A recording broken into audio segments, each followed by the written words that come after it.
speaker, Dr. Parikshit, GOGATE. So after that, we will have a discussion. So hold on to your questions and comments. And so Parikshit. So you have two talks. I think you'll merge it into one so that we have time for discussion. Huh? Yes, sir. I'll try to do it as fast as possible. I would like, Professor Pradeep Sharma, sir, a great guru of strabismus, Professor Shukla, Professor P.K. Pandey, sir, Professor Dadia, thank you, and Dr. Shreya, and all the strabismologists in this hall. So what I'm speaking is something that all of us do, doing resurgery. So one of the things that we started having resurgery is we plan to do now a two-step procedure if there was a large strabismus, rather than doing all three muscles in one go and then perhaps doing something later. So it's best to do two at a time. I mean, all of us are not as great surgeons as people over here. There can also be a slipped or a lost muscle, the MR being the most common one, if there is an abandoned surgery after trauma surgeries where we have to do.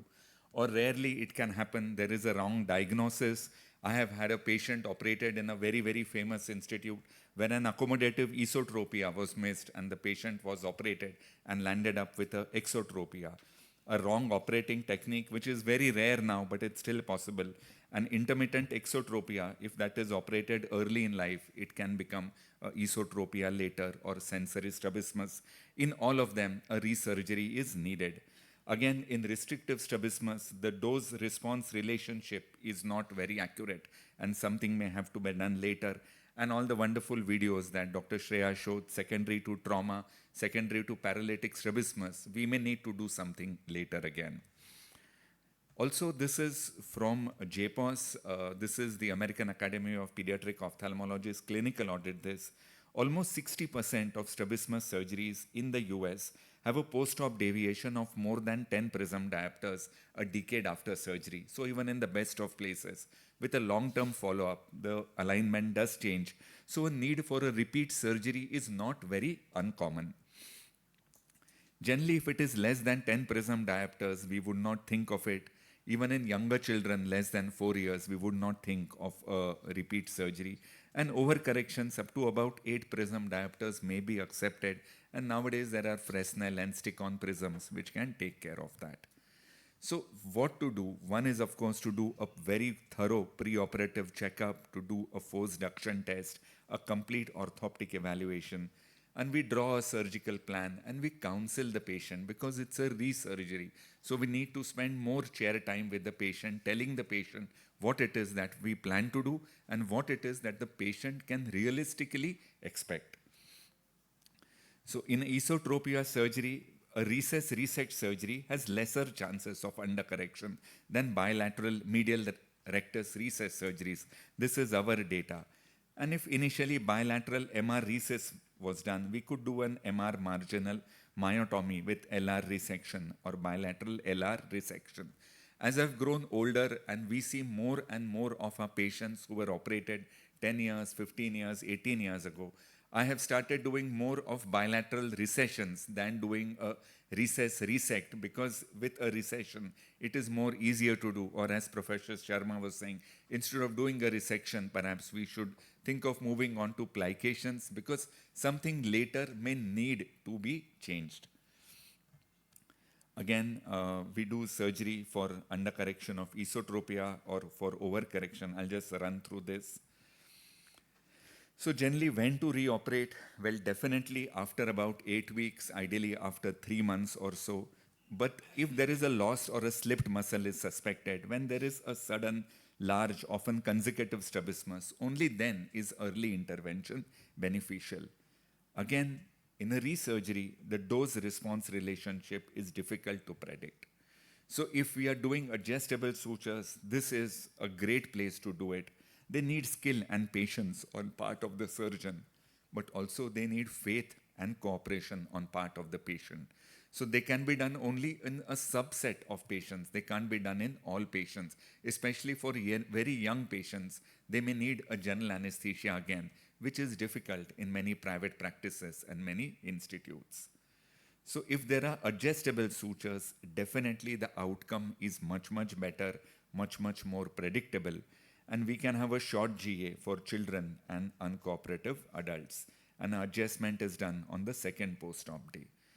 So again, there are two randomized control trials from GNAC Delhi and KGMC Lucknow, and both of them found, one of them found that adjustable sutures were very good, and the other from GNAC is saying that perhaps it's not that great and we can just go on with our routine dose-response relationship. Again, consecutive exotropia is seen, and consecutive exotropia can be checked. This is a study, a Polish study published in a German journal, in which they have had 21 patients, of which 19 patients of consecutive XT, so ET operated and then XT. There, at least one previously operated extraocular muscle, and the surgery is done after a few years, and they have found that the results are much, much better.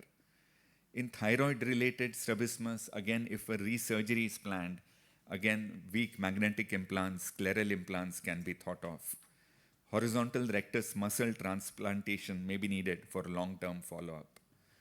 And another, which what our seniors always tell us, is when we do an evaluation, we should also evaluate always the obliques and the overaction and the underaction of the obliques.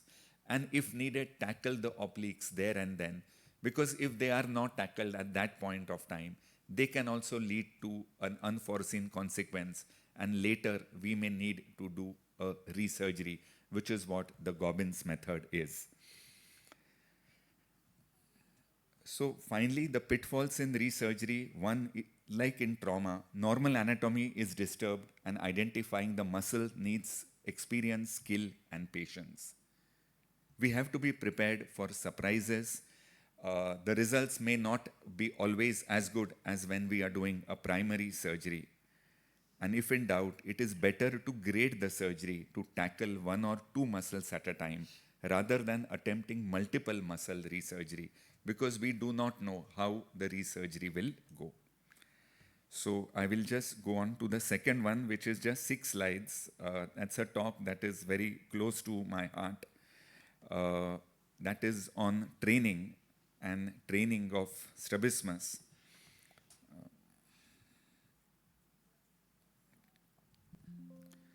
So one is, what can we do for training the wet lab for our residents? The reason is, this is the READ study which we had done about 10 years ago, in which we had compared the 20th century trained ophthalmologist with the 21st century trained ophthalmologist. This was done when Dr. Partha was the chair ARC, and now as a president he wants to do it again, because in 10 years the AIOS, all the SPOCI, all the societies have done so much to make training better, but we do not know what difference we have made in the ground. In almost all subspecialties, the training in the 21st century was better for glaucoma, for retina, and for cornea, because there is so much of technology, so much of gadgetry. Only in one subspecialty, that's ours, sadly. Orthoptic evaluation, in fact, the 20th century trained were better. Pediatric visual acuity testing, hospitals buy OCTs worth, say, I don't know, lakhs of rupees by corneal topographers, but they don't have vision acuity charts to measure vision of toddlers. They do not have stereopsis chart to look at simple stereopsis of people who come to us. Synaptophore testing is an art that is unfortunately, I think, endangered. I will not say extinct. Even Hess diplopia charting is not there. And one major thing was, in the 20th century trained, they were doing about 13 strabismus surgery. The median was 0. So even in the last century, half the residents had not done any strabismus surgery. In this century also, the median is 0. Half of them have not done any strabismus surgery. But even the mean is just 1. So I was lucky to be in a residency where we had Dr. Milind Kiledar, Professor N. Kulkarni, who taught us strabismus surgery. But then in today's residency, hardly anybody, because everybody is so focused on learning cataracts, they barely get to learn phaco. They are just at SICS. That strabismus is something that is way off the radar. So what can be done? Because the surgeries performed independently during residency for most subspecialties are 0. They are zero. If residents get cataracts, they are happy, and perhaps some chalazions and trauma and pterygium. That's all that it goes to. So we need wet lab training. There is a huge amount of energy, money expended to teaching SICS, teaching FACOs. We have simulators, we have this. But there is not that much for any strabismus surgery. So one is, this is a study from North Carolina and Seattle, Washington in 2 centers. They also said it is very difficult to get cadaveric extraocular muscles. The DCR chaps do try on the cadavers. So here they use strips of bacon, which is very easily available, or strips of pork as an extraocular muscle substitute, and used cadaveric pig's eyes so as to do teaching of at least the basic muscle surgery. Then there have been simulators that have been used. They are simple simulators, and they found that the simulators were portable, inexpensive, and I think we will need this in our country, and premier institutes should start having them. And when the residents were taught on simulators, it was almost as good as teaching in a biologic wet lab.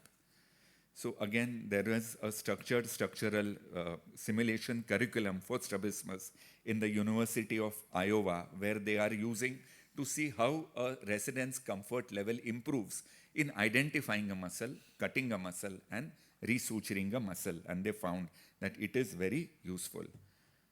And finally, they have also used cyanoacrylate glue, because in very high myopic individuals, or where the surgery can be risky, so instead of taking sutures, you use cyanoacrylate glues.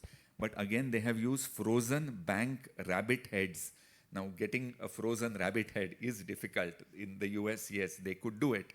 But that is another way that they have tried. And this is a strabismus model that is there, which I think we can easily have, and that we can learn to isolate muscles, create adjustable sutures, and secure permanent knots.